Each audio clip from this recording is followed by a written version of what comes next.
राधे राधे दोस्तों। तुलसी एकादशी की कथा। तुलसी एकादशी कार्तिक कृष्ण पक्ष की एकादशी को तुलसी एकादशी भी कहते हैं।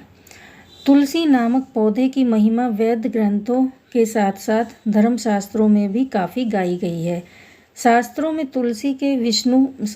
तुलसी को विष्णु प्रिया भी माना गया है। तो इस विषय में एक कथा है जो मैं आपको सुनाती हूँ, ध्यानपूर्वक सुनना। कथा बड़ी प्यारी है, अच्छी है। तो आइए शुरू करते हैं। श्री कृष्ण की पत्नी सत्यभामा को अपने रूप पर बड़ा गर्व था। वे सोचती थी कि रूपवती होने के कारण ही श्री कृष्ण अन्यों की अपेक्षा उन पर अधिक स्नेह रखते हैं। एक दिन जब नारद जी उधर गए तो सत्यभामा ने कहा कि आप मुझे आशीर्वाद दीजिए कि अगले जन्म में भी श्री कृष्ण की ही मुझे पति रूप में प्राप्त हो। नारद बोले कि यह नियम है, यदि कोई अपनी प्रिय वस्तु इस जन्म में दान में दे तो वह उसे अगले जन्म में प्राप्त होगी।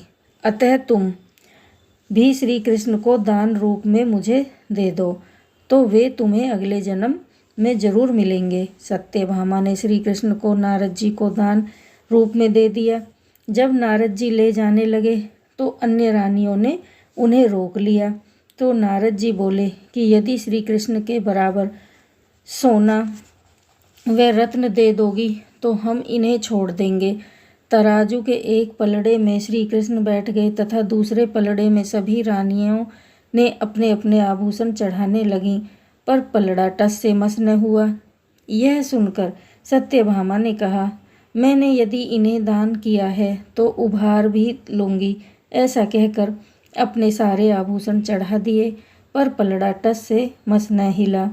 तो वे बड़ी लज्जित हुईं। सारा समाचार जब रुक्मणी जी ने सुना तो वे तुलसी पूजन करके उसकी पत्ती ले आईं।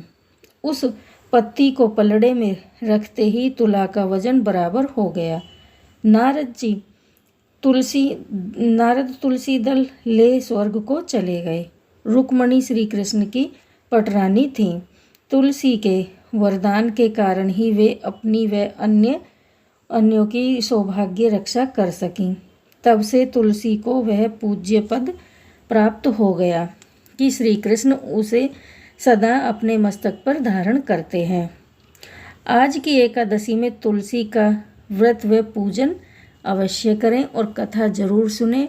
आपको पूरे मोक्ष की प्राप्ति होगी और बहुत बड़ा आपको आशीर्वाद देंगी तुलसी माता। श्री कृष्ण जी की कृपा बरसेगी और आपकी सभी मनोकामनाएं पूरी होंगी। आप सौभाग्यवती बनी रहेंगी। धन्यवाद।